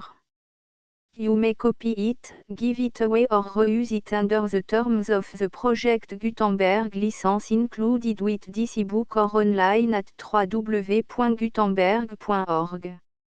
If you are not located in the United States, you will have to check the laws of the country where you are located before using this e-book.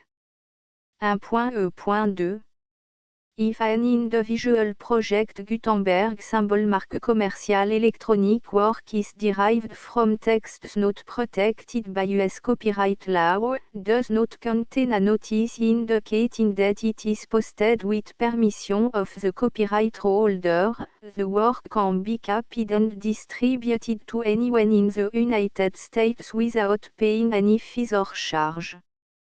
If you are redistributing or providing access to a work with the phrase Project Gutenberg associated with or appearing on the work, you must comply either with the requirements of paragraphs 1.e.1 through 1.e.7 or obtain permission for the use of the work and the Project Gutenberg symbol marque commercial trademark as set forth in paragraphs 1.e.8 or 1.e.9. 1.e.3. If an individual project Gutenberg symbol marque commercial electronic work is posted with the permission of the copyright holder, your use and distribution must comply with both paragraphs 1.e.1 through 1.e.7 and any additional terms imposed by the copyright holder. Additional terms will be linked to the Project Gutenberg symbol marque commercial license for all works posted with the permission of the copyright holder found at the beginning of this work. 1.e.4. Do not unlink or detach or remove the full Project Gutenberg symbol marque commercial license terms from this work, or any file containing a part of this work or any other work associated with Project Gutenberg symbol marque commercial. 1.e.5. Do not copy, display, perform, distribute or redistribute this electronic work, or any part of this electronic work, without permanently displaying the sentence set forth in paragraph 1.e.1 with active links or immediate access to the full terms of the Project Gutenberg symbol marque commercial license.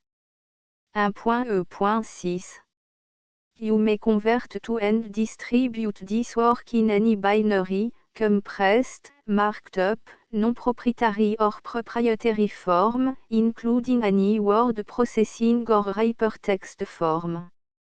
However, if you provide access to or distribute copy of a Project Gutenberg symbol marque commercial work in a format other than plain vanilla ASCII or other format used in the official version posted on the official Project Gutenberg symbol marque commercial website, www.gutenberg.org, you must, at no additional cost, fee or expense to the user, provide a copy, a means of exporting a copy, or a means of obtaining a copy upon request, of the work in its original plain vanilla ASCII or other form.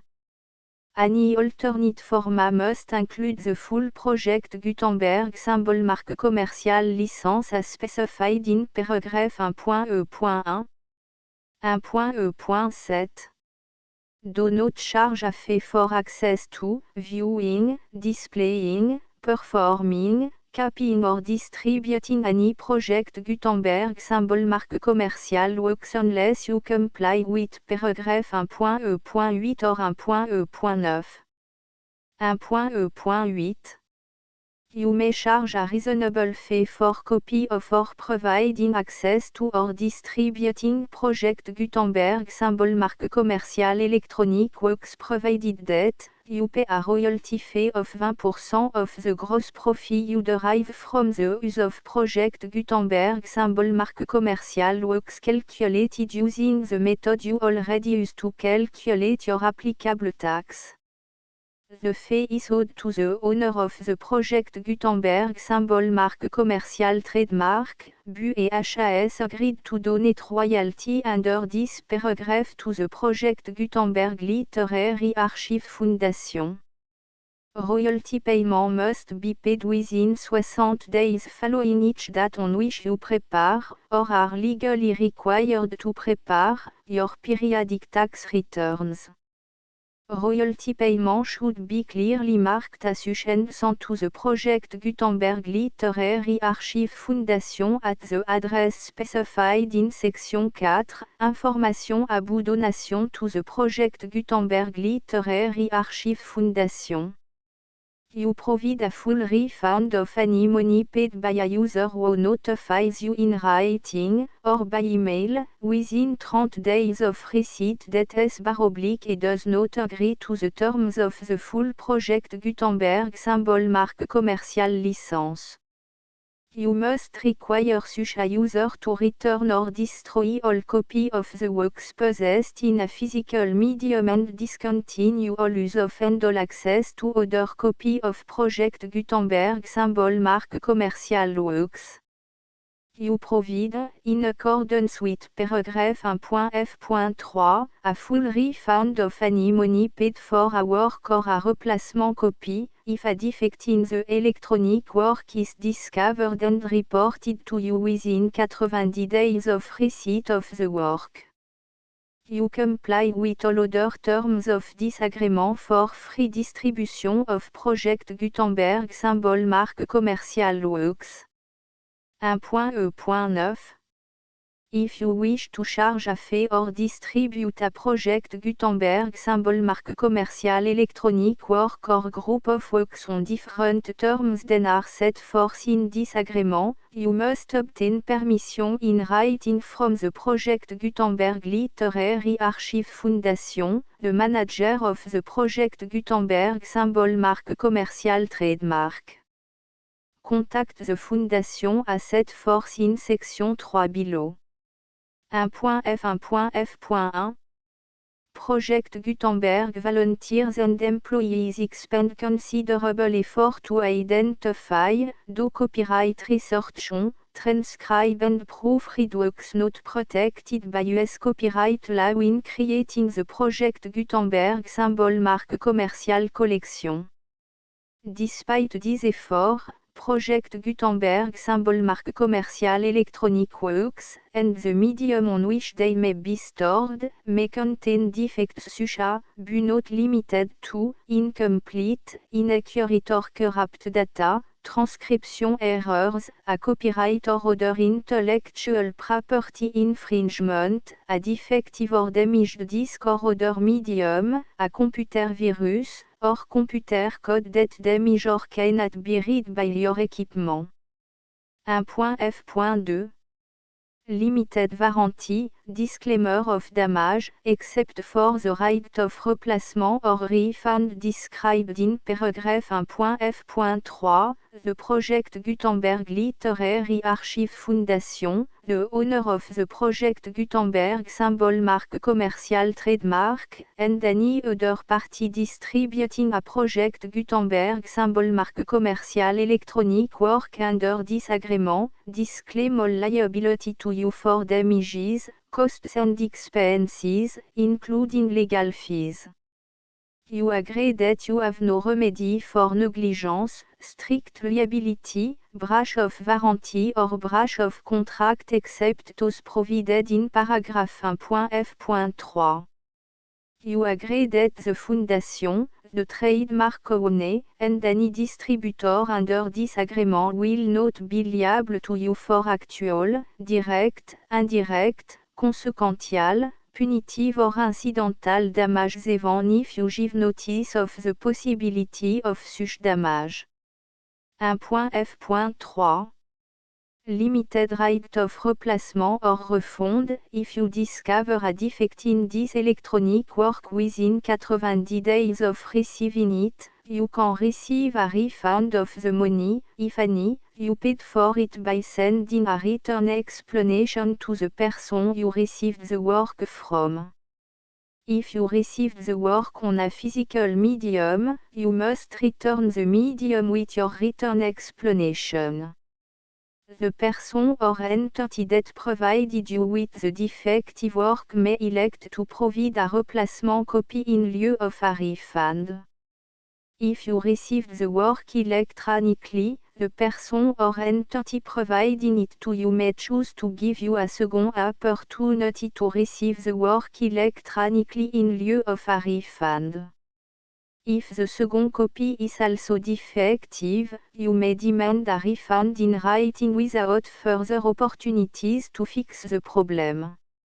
1.f.4 Except for the limited right of replacement or refund set forth in paragraph 1.f.3, this work is provided to UAIs, with no other warranties of any kind, express or imply, including but not limited to warranties of merchantability or fitness for any purpose. 1.f.5 Some states do not allow disclaimers of certain implied warranties or the exclusion or limitation of certain type of damages. If any disclaimer or limitation set forth in disagreement violates the law of the state applicable to disagreement, the agreement shall be interpreted to make the maximum disclaimer or limitation permitted by the applicable state law. The invalidity or unenforceability of any provision of disagreement shall not void the remaining provision. 1.f.6 Indemnity, you agree to indemnify and hold the foundation, the trademark owner, any agent or employee of the foundation, anyone providing copy of Project Gutenberg symbol marque commercial electronic works in accordance with this agreement, and any volunteers associated with the production, promotion and distribution of Project Gutenberg symbol marque commercial electronic works, harmless from all liability, costs and expenses, including legal fees, that arise directly or indirectly from any of the following which you do or cause to occur. A. Distribution of this or any Project Gutenberg symbol marque commercial work. B. Alteration, modification, or addition or deletions to any Project Gutenberg symbol marque commercial work. And C. Any defective cause. Section 2.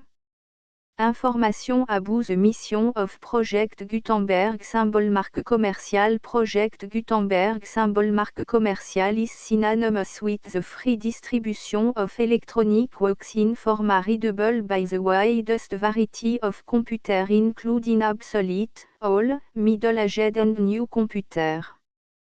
It exists because of the effort of hundreds of volunteers and donations from people in all walks of life. Volunteers and financial support to provide volunteers with the assistance they need are critical to reaching Project Gutenberg symbol marque commercial's goals and ensuring that the Project Gutenberg symbol marque commercial collection will remain freely available for generations to come. In 2001, the Project Gutenberg Literary Archive Foundation was created to provide a secure and permanent future for Project Gutenberg symbol marque commercial and future generations. To learn more about the Project Gutenberg Literary Archive Foundation and how your efforts and donations can help, see section 3 and 4 and the Foundation information page at www.gutenberg.org. Section 3. Information about the Project Gutenberg Literary Archive Foundation. The Project Gutenberg Literary Archive Foundation is a non-profit 501, c3, educational corporation organized under the laws of the state of Mississippi and granted tax-exempt status by the Internal Revenue Service. The Foundation SEIN or Federal Tax Identification Number is 64 à 6 221 541. Contribution to the Project Gutenberg Literary Archive Foundation are tax deductible to the full extent permitted by U.S. federal laws and your state's laws. The Foundation's business office is located at 809 North 1500 West, Salt Lake City, U84 116, 801 596 à 1887. Email contact links and up-to-date contact information can be found at the Foundation's website and official page at www.gutenberg.org/contact section 4. Information about donation to the Project Gutenberg Literary Archive Foundation. Project Gutenberg symbol marque commerciale depends upon and cannot survive without widespread public support and donation to carry out its mission of increasing the number of public domain and licensed works that can be freely distributed in machine-readable form accessible by the widest array of equipment including outdated equipment. Many small donations, $1 to $5,000, are particularly important to maintaining tax-exempt status with the IRS. The Foundation is committed to complying with the laws regulating charities and charitable donations in all 50 states of the United States. Compliance requirements are not uniform and it takes a considerable effort, much paperwork and money fees to meet and keep up with these requirements. We do not solicit donations in locations where we have not received written confirmation of compliance. To send donation or determine the status of compliance for any particular state, visit www.gutenberg.org/donate. While we cannot and do not solicit contributions from states where we have not met the solicitation requirements, we know of no prohibition against accepting unsolicited donations from donors in such states who approach us with offers to donate. International donations are gratefully accepted, but we cannot make any statements concerning tax treatment of donations received from outside the United States. US laws alone swam for small staff. Please check the Project Gutenberg web page for current donation methods and addresses. Donations are accepted in a number of other ways including checks, online payments and credit card donations. To donate, please visit www.gutenberg.org/donate. Section 5. Général information about Project Gutenberg symbol marque commerciale Electronic Works. Professor Michael S. R. was the originator of the Project Gutenberg symbol marque commerciale concept of a library of electronic works that could be freely shared with anyone. For 40 years, he produced and distributed Project Gutenberg symbol marque commerciale ebooks with only a loose network of volunteer support. Project Gutenberg symbol marque commerciale ebooks are often created from several printed editions, all of which are confirmed and not protected by copyright in the US unless a copyright notice is included. Thus, we do not necessarily keep ebooks in compliance with any particular paper edition. Most people start at our website which has the main page search facility, www.gutenberg.org. This website includes information about Project Gutenberg symbol marque commerciale, including how to make donation to the Project Gutenberg Literary Archive Foundation, how to help produce our new ebooks, and how to subscribe to our email newsletter to read about new ebooks. Prose morose à Paris, édition du Mergre de France 15, rue de l'Échaudé, 2e édition. Livre et quelques-uns. Distraction matinale. La cloison. Les petits pauvres. Le rêve. Le rachat des laides. La chèvre blonde. Le phonographe. Seignoli 2-3. La tour Saint-Jacques. Livre 2. Quelques-unes. Les signes. Paraphrase. Sœur et sœurette. La fille de l'autre. Petit supplément. Les correspondances. Le crime de la rue du ciel. Ariane. Héroïde moderne. Livre 3. Quelques autres visions. Prose pour un poète. L'opérateur des morts. L'enfer. Procience. Les joies primitives. Chambre de presbytère. L'entrée des hommes. d'armes une maison dans les dunes nouvelles des îles Infortunées un épisode du jugement dernier table The Full Project Gutenberg licence PJ 5 PJ 7 PJ 8 PJ 9 PJ 10 PJ 11 PJ 12 PJ 13 PJ 14 PJ 15 PJ 16 PJ 17 PJ 18 PJ 19 PJ 20 PJ 21 PJ 22 PJ 23 PJ 24 PJ 25 PJ 26 PJ 27 PJ 28 PJ 29 PJ 30 PJ 31 PJ 32 PJ 33 PJ 34 PJ 35 PJ 36 PJ 37 PJ 38 PJ 39 PJ 40 PJ 41 PJ 43 PJ 44 PJ 45 PJ 46 PJ 47 PJ 48 PJ 49 PJ 50 PJ 51 PJ 52